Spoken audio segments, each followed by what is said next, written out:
Roberto Amaral, militante socialista. Estou aqui para tentar propor uma discussão em torno do amanhã e do que eu penso ser a necessidade de um projeto nacional. É muito difícil nós falarmos hoje sobre o futuro deste país, sobre o seu amanhã, principalmente se nós levarmos em conta o presente, porque é um presente que não enseja esperanças.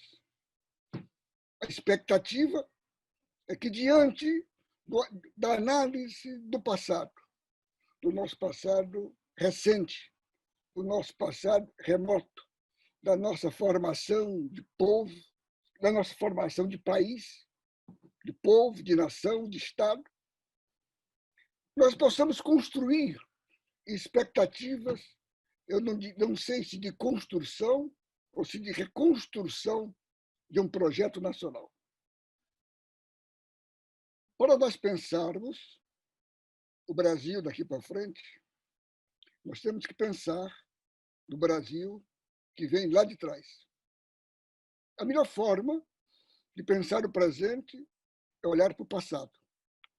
Quem não conhece o seu passado corre, muito seguramente, o risco de não ter futuro ou repetir no futuro os seus erros. Há uma questão que, do meu ponto de vista, permeia todas as dificuldades e alimenta as nossas tragédias. A nossa tragédia social, a nossa tragédia econômica, a nossa tragédia política e, fundamentalmente, a nossa tragédia ética, por havermos construído uma das mais desiguais, uma das mais injustas sociedades do mundo. Eu atribuo parte disto, não sei se tudo, à inexistência entre nós, a partir dos nossos chamados fundadores, a inexistência de um projeto nacional. Projeto de construção de país, de povo e de nação. Aqui, as nossas classes dominantes, a Casa Grande, que vem nos governando desde a colônia, jamais esteve afeta, jamais se preocupou, porque ela jamais esteve preocupada com o país, com os interesses nacionais e com este povo, que é, por sinal, um povo com o qual a classe dominante, a Casa Grande, jamais se identificou, porque é um povo mestiço, não tem olhos azuis, e ela sonha com o embranquecimento, ela sonha com os padrões da Europa, com os padrões da classe dominante mesmo quando ela é também mestiça, porque ela é fundamentalmente alienada. É sempre bom lembrar, é sempre bom ter presente que a história de hoje não pode ser dissociada da nossa formação. E lembremos-nos sempre que, na base da nossa formação, nós temos o etnocídio de índios, que começa com a chegada do colonizador e não terminou, com a escravidão, a exploração do braço africano, do braço negro africano, a depredação do meio ambiente, da natureza, e a depredação do homem, explorado até as últimas possibilidades de resistência física. Nossa construção foi sempre de costas para o país e seu povo e olhando para a praia, olhando para o norte, olhando para os interesses do norte. Desde a colônia, os nossos interesses, os interesses da classe dominante, estiveram mais ligados ao norte do que ao país. O país pode estar mal, não tem problema.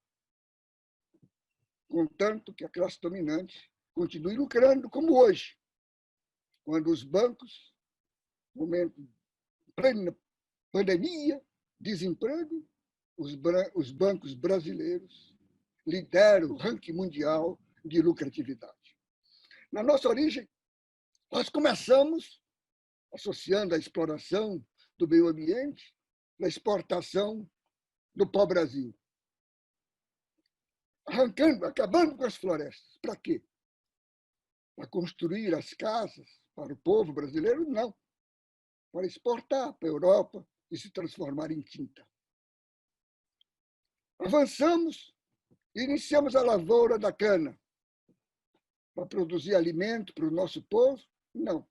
Para exportar açúcar para a Europa. Avançamos na exploração dos minérios, do ouro, da prata, para exportar, para pagar as dívidas externas da metrópole. Avançamos na lavoura, plantamos o café para exportar.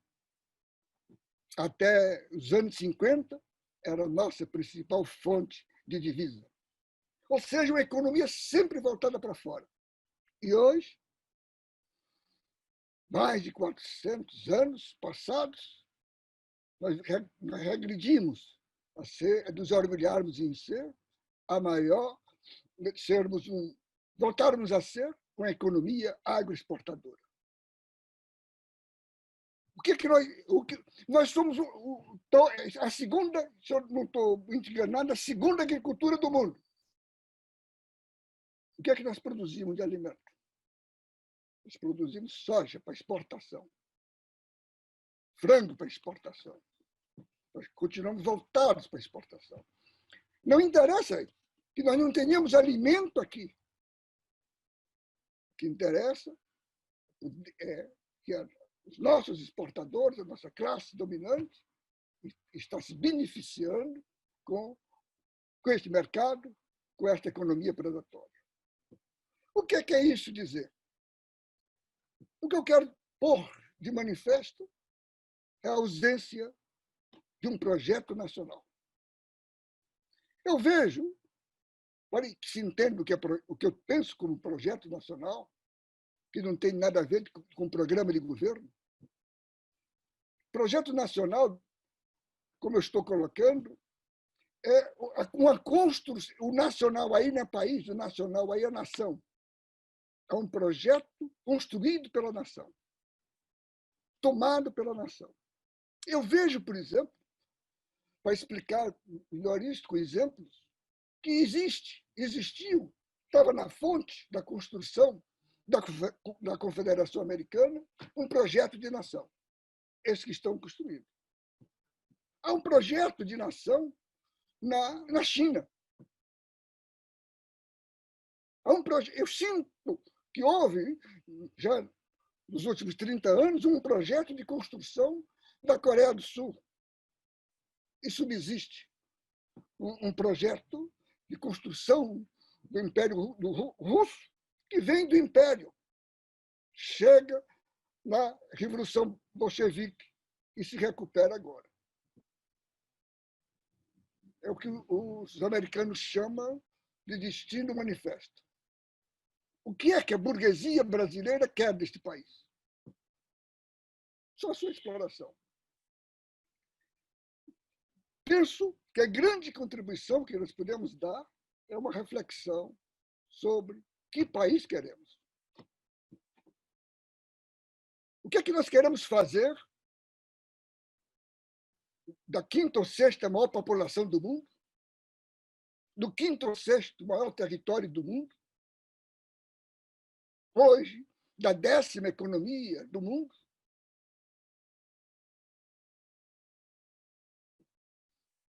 O que queremos fazer desse espaço de riqueza que é esse país? Um grande Porto Rico, como pretende o bolsonarismo?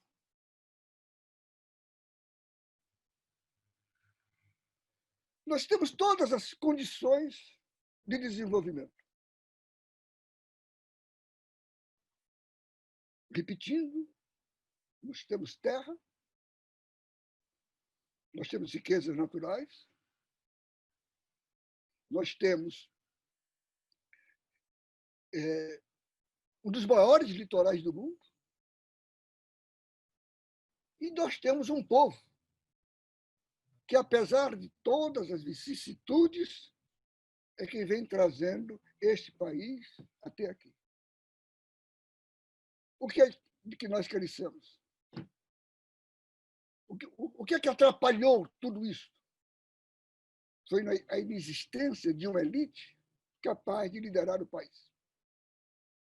O que nós chamamos de elite é uma massa sem visão histórica, sem compromissos com o país, sem visão de destino, e que está sempre.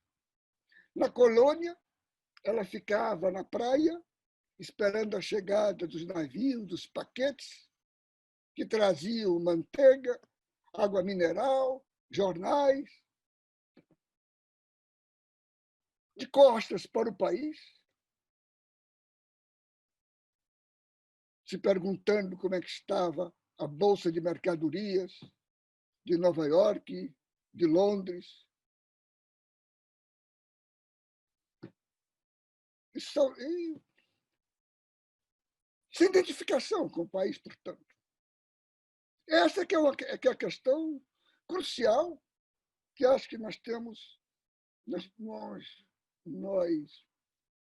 faríamos um grande serviço ao país, nós prestaríamos um grande serviço ao país se nós pudéssemos, e acho que o clube poderia fazer isto, nós abrirmos uma grande discussão em torno desta questão.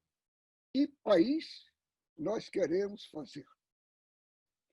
Essas considerações me vêm a propósito do centenário de Celso Furtado. Este ano nós temos temos dois grandes centenários, que lamentavelmente não mereceram, talvez as circunstâncias do momento, não mereceram nem da academia, nem da grande imprensa, e jamais mereceriam do governo a atenção a que está à altura. Foi o centenário de Florestan Fernandes, o maior sociólogo brasileiro, inovador, e o centenário de Celso Furtado. Celso foi o homem, o Celso se insere entre os 10 maiores, entre os 5 maiores pensadores brasileiros. Se nós fizermos uma lista de 10, ele está. Se fizermos uma lista de 5, ele está. É impossível falar nessa sua contribuição em poucos minutos. A sua obra é talvez a maior obra de todos quantos escreveram em nosso país. A sua bibliografia é extensa. Extensa foi sua vida. E uma vida muito peculiar. Ele foi o que nós chamamos de intelectual público. Além de pensador, de formulador, ele saltou da banca, ele saltou do estudo para intervir na realidade. Foi superintendente da SUDENE, foi ministro do Planejamento, foi ministro da Cultura, foi embaixador brasileiro. Isso possibilitou uma visão a mais ampla possível da realidade brasileira. E eu vou destacar aqui apenas 2 questões.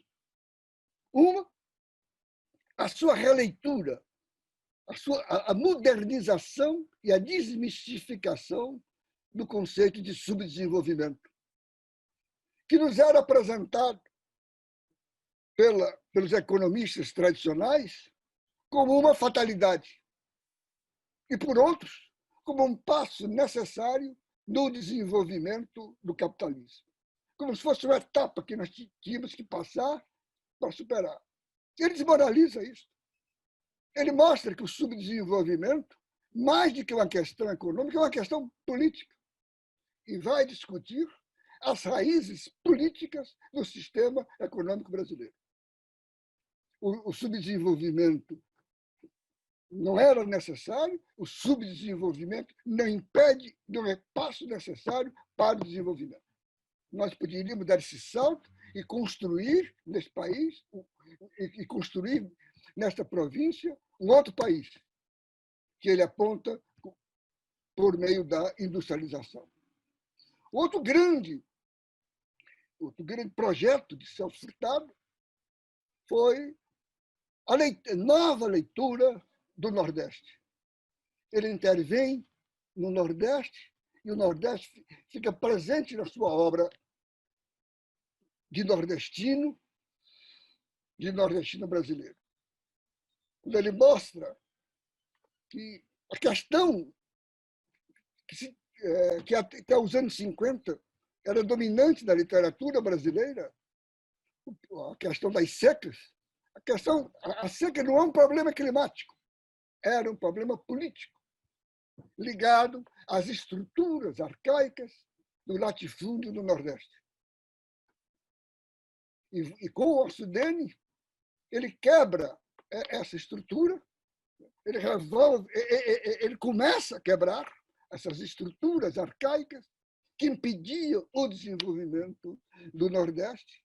E, mais uma vez, ele tenta a industrialização.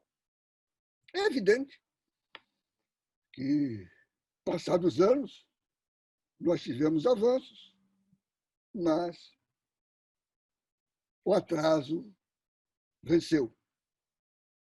O atraso venceu. As reformas defendidas por Furtado em 64 foram ensejo para a reação implantar a ditadura de 64. Por quê? A burguesia nacional aceita quase tudo. Aceita um pouquinho de liberdade. Aceita até um pouquinho de recuperação do poder aquisitivo do povo, porque o povo precisa comprar as suas mercadorias. Mas não aceita dividir o poder. E toda vez, não é que as massas ameacem o poder, toda vez que a burguesia pensa que as massas podem ascender ao poder, podem querer com ela discutir o poder, elas dão um golpe. Elas interrompem o processo histórico. E sempre tendo como instrumento de fratura constitucional as Forças Armadas. Em 64, o país amadurece e era um consenso a necessidade das reformas. Nós éramos um país estruturalmente preso, estruturalmente arcaico,